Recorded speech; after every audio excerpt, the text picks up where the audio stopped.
केवल 4 लोगों तक ही सीमित उनका लाभ रह जाएगा। जो जनसंख्या है देश की उसको आखिर प्रबंधन कैसे मिलेगा, व्यवस्थाएं कैसे प्रदान की जाएंगी।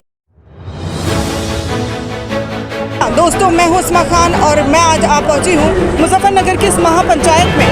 आप सभी को ये मालूम है कि किसानों का आंदोलन जो पिछले 9 माह से लगातार चला रहा है, 9 माह जो एक प्रतीक है जन्म लेने का, कि 9 महीने के अंदर एक शिशु की जन्म ले लेता है।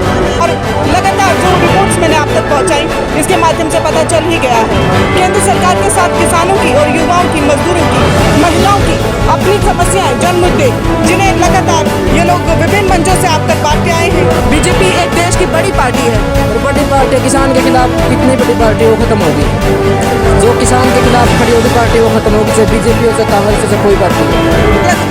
यहाँ पर आज सामाजिक कार्यकर्ता, लोक कलाकार और विभिन्न प्रकार के क्षेत्रों से संबंध रखने वाले लोग यहाँ मौजूद हैं, जो मंच पर भी बैठे हैं और जनता के बीच में भी बैठे हैं। यहाँ पर जो लोग आए हैं वो अपने मुद्दों का हल चाहते हैं। भारतीय जनता पार्टी को साफ तौर पर यहाँ नकारा जा रहा है और ये सभी लोग ये चाहते हैं कि ये राजनीति आज ख़त्म हो और इनकी समस्याओं का निदान सरकार ढूंढे।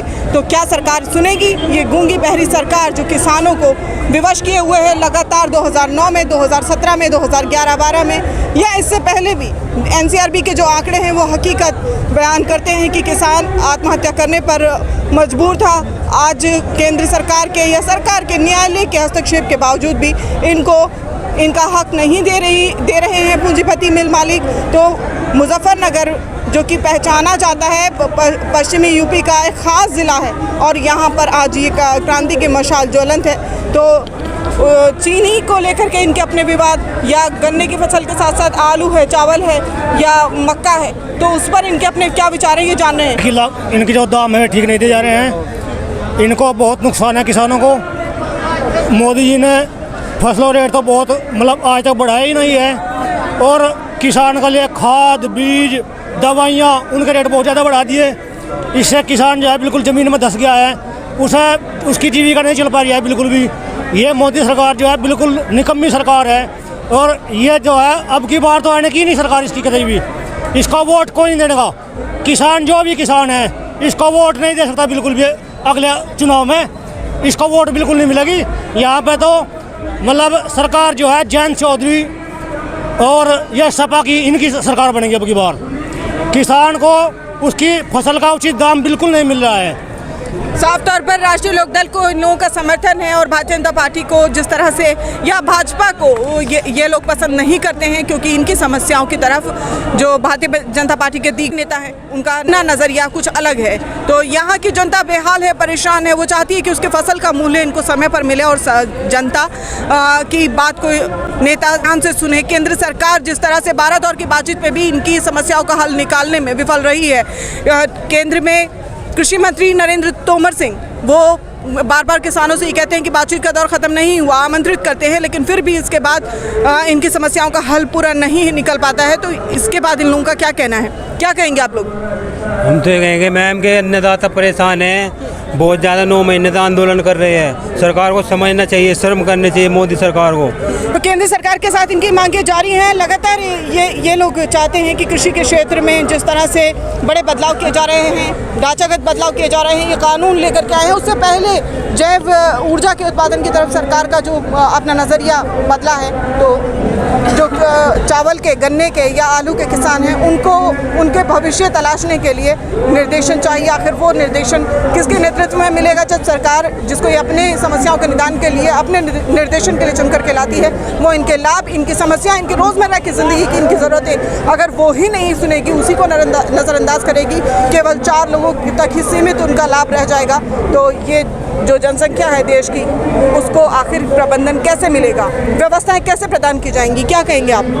मैडम, इस जनता ने तो सिर्फ एक काम कर, इस बीजेपी सरकार ने तो हिंदू मुस्लिम को तोड़ने का विवाद बनाया, इससे इसकी सरकार बन जाती है। गन्ने की फसल, गन्ने के अभी कुछ पेमेंट नहीं आया है, ठीक है मैडम, गन्ना डाल देते हैं, 1 साल बाद हमारा पेमेंट आता है। सब चीज़ महंगी हो गई है, जनता परेशान है, भुखमरी इस देश में आ जाएगी अगर ये सरकार रहेगी। ये क्या युवा यहाँ पर बड़ी संख्या में मौजूद है फिलहाल, लेकिन युवाओं से भी बातचीत करेंगे, लेकिन उससे पहले चाचा यहाँ हैं, इनका क्या कहना है ये सुनते हैं। क्या आप क्या करते हैं, किसान हैं या मजदूर हैं? किसान है। किस क्या उत्पादन करते हैं? गन्ना तो चाचा गन्ने का उत्पादन करते हैं, लेकिन गन्ना जब आप लगाते हैं कितने एकड़ पे गन्ना होता है आपका? ये 25 बीघा में। तो आपको फसल का जो मूल्य है पूरा मिल जाता है, समय पर मिल जाता है, या आपके भी विवाद हैं? समय पर तो मिलता ही नहीं है, समय पर नहीं मिलता है। ये इसने गवर्नमेंट ने। आप क्यों देते हैं मिल मालिक को गन्ना, क्यों बेचते हैं? हम कहाँ ले जाएंगे, कहीं भी ले जाएंगे। चीनी बनाने के लिए देते हैं, तेल बनाने के लिए देते हैं, क्या वजह है? चीनी बनाने के लिए देते हैं, चीनी बनता है, गुड़ बनता है इससे मैडम। तो साफ तौर पर किसान ये चाहता है कि उसके द्वारा जो उत्पादन किया जा रहा है वो देश की जनता के लिए, जिस तरह से मिल मालिकों की जिम्मेदारी है, देश भर में 735 मिलें हैं जिनकी जिम्मेदारी है कि जनता के लिए वो मिठास का उत्पादन करे, यानी कि चीनी बनाए। वो चीनी ना बना करके अगर जैविक ऊर्जा की तरफ जाती है जो कृषि अवशेष से बनती है, उसमें अगर फसलों का इस्तेमाल किया जाने लगेगा तो फिर आखिर ये जनता वो कैसे, मतलब किस तरह से प्रबंधन करेगी, खाएगी किस तरह से? मूल्य बढ़ जाने के बाद में सभी के लिए महंगाई के इस दौर में मिठास तो छोड़िए, खाली फीका चावल भी अगर उसको मिल जाए पेट भरने के लिए, ये भी एक सवाल बन गया है। आज के दौर में जब कोरोना की भयावह स्थिति से हम लोग जूझ रहे हैं, उस समय में सरकार पीडीएस के माध्यम से जन जन तक राशन बांट रही है, जहाँ राशन बांटने का यहाँ काम कर रही है। तो फिर आगे इसके बाद नवंबर के बाद क्या होगा उन 80 करोड़ परिवारों का, उन लोगों का जिनको सरकार राशन खिला रही है, उनको पाल रही है? तो क्या और कहना है आप सभी लोगों को? सबके अंदर जो भेदभाव पैदा कर रखा, इससे हमारे देश को बहुत बड़ा नुकसान है। और जब तक ये ख़त्म नहीं होगा हमारे देश का कोई विकास नहीं होगा, ना भाईचारा नहीं बनने का सब में, तो ना प्यार बनेगा, ना कोई विकास होगा। और सबके दिलों में ऐसी नफरत फैल गई, हिंदू हो चाहे मुसलमान हो, किसी भी धर्म का आदमी हो, कि इस सरकार ने सबसे पहले यही काम करा कि लोगों को भिड़ाने का। अपना नाम बताइए आप। मेरा नाम है हाजी मोहम्मद हारून। कहाँ के रहने वाले आप? ये जिला शामली, गांव उस्मानपुर पड़ता है। तो ये बताइए कि आपके समुदाय की क्या समस्याएं हैं कृषि से जुड़ी हुई? बस ये है जी, हम भी किसान लोग भी हैं थोड़े अपना, और वैसा भी कारोबार करते हैं दूध दाद का, तो सभी लोग परेशान हैं। महंगाई बढ़ गई, बेरोजगारी बढ़ गई, सरकार की तरफ से जो सुविधा पब्लिक के लिए मिलनी थी, इस जो है कोरोना के मामले में पब्लिक को जो है, राजा जो होता है वो पब्लिक को देखने के लिए होता है, जिम्मेदारी होती है, जैसे घर की जिम्मेदारी हो, प्रधान की जिम्मेदारी हो, सबको एक हिम्मत से मतलब मजबूती से लेकर चलना।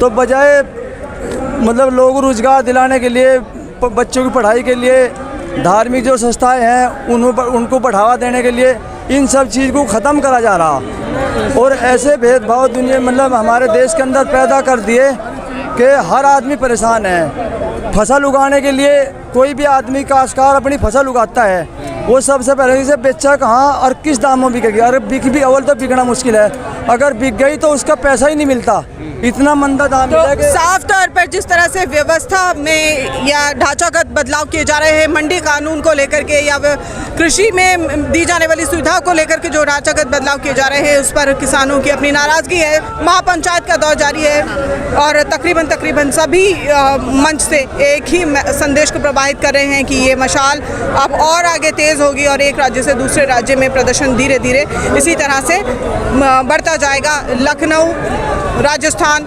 हरियाणा, उत्तर प्रदेश, कर्नाटका, केरला और बाकी अन्य राज्य जहां पंजाब से जुड़ी जिस तरह की खबरें आती हैं, करनाल में हाल ही दिनों में जो स्थिति हुई है वो आप सभी ने देखी है। फिलहाल यहाँ से रुक करूँगी मैं आगे की तरफ, जहाँ तलाशेंगे हम एक और नई स्टोरी। दीजिए इजाज़त, धन्यवाद।